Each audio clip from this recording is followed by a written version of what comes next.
I'm 23 and live in a college apartment with two roommates, both women. We had been living together for over a year with no issues, until the weekend my roommate Sana told us her mother was coming to visit. Sana is Muslim and very close to her family.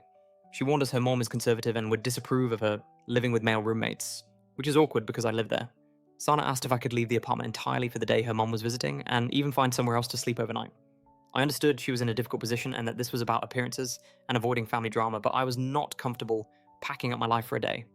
I had a major assignment due, and I focus best when I am working from home. I also pay equal rent and felt I had a right to be in the apartment. I tried to compromise. I offered to stay locked in my room the entire day, be as quiet as possible, and not come out at all unless it was to quickly make a meal. I suggested they could bring food to my room if they preferred, so I would not have to come into common areas. I genuinely thought this was respectful and fair. It protected Sana from her mom's reaction while allowing me to meet a deadline and remain in my home. Sana was not happy.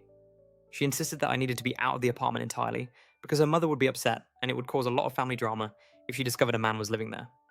I told her that while I understood her perspective and cared about her, I was not going to leave my own home for a day, especially with a major deadline looming. After that exchange, Sana became cold toward me and vented to our other roommate.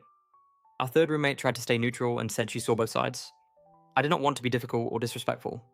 I cared about Sana and did not want to hurt her, but I also felt it was unfair to ask me to vacate my home entirely to accommodate someone else's beliefs. Later, after thinking it over and talking to friends, I realized one day was not the end of the world. I decided to ask a friend if I could stay over for the day and night to avoid further conflict.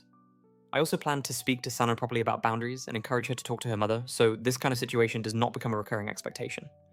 I want to be understanding and supportive while also protecting my own rights as a paying tenant.